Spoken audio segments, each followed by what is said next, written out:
What if the greatest warrior the world ever saw didn't conquer with bloodshed, but with mercy?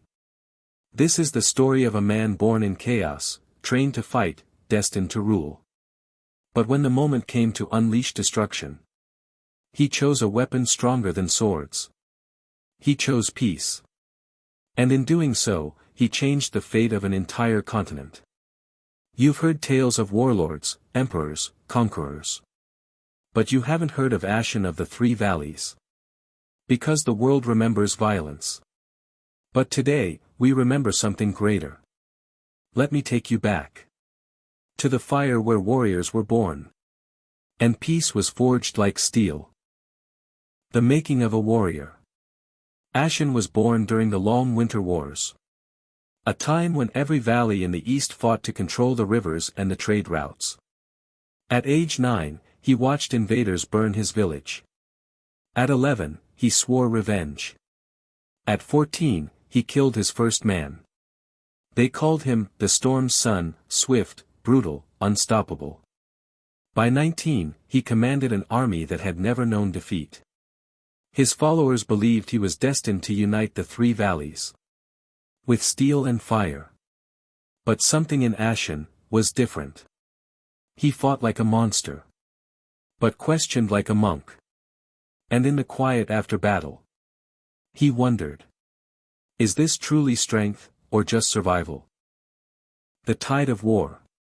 Ashan's name spread like wildfire. He defeated the Iron Lords of the north.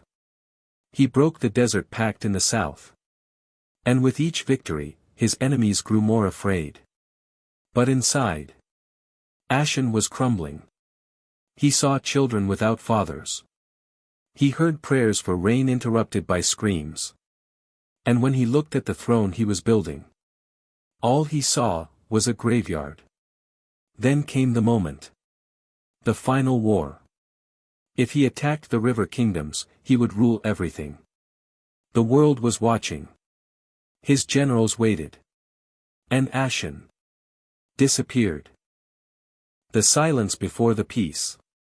He walked away from war. No warning. No air. No blood. He journeyed through the mountains, alone. Some say he sought a forgotten temple. Others say he went mad. But here's what we do know. Ashan reappeared 3 years later. Not as a warlord, but as a speaker. He entered the council of the valleys, unarmed. And when they expected threats, he offered a treaty. Instead of taking power, he gave it away. The council mocked him. But then, one by one, his former enemies laid down their weapons. They said, if the Storm's Son no longer thirsts for blood, maybe peace is stronger than we thought. The peace that changed a continent. Ashan's peace lasted 47 years. No invasions. No uprisings. Trade flourished. Cultures blended. Children grew up hearing stories. Not war cries. And Ashan? He refused all titles. He lived in a small home near the rivers he once bled for. When asked why he abandoned power, he said, victory is loud. But peace lasts longer.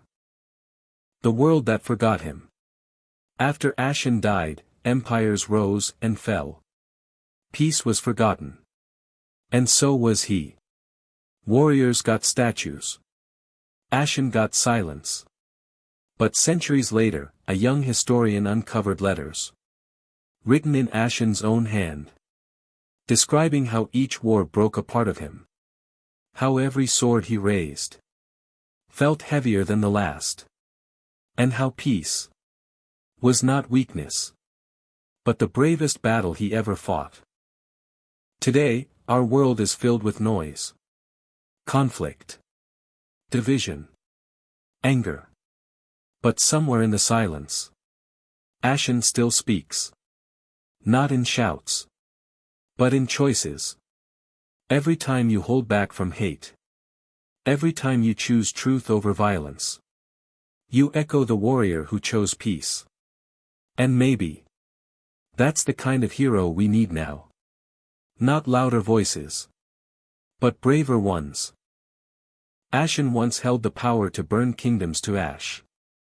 Instead, he planted seeds. You won't find his face in history books. But if you look closely, you'll see his shadow in every moment peace wins. And now, I ask you, if you had the power to destroy everything, would you choose to build instead? Because peace isn't the absence of war. It's the choice to make something stronger than fear. What if there are more warriors like Ashan? Forgotten, buried beneath centuries of war. Next time, we explore the empire that outlawed violence and ruled longer than Rome. Subscribe to Echoes of the Empire, where forgotten stories come alive.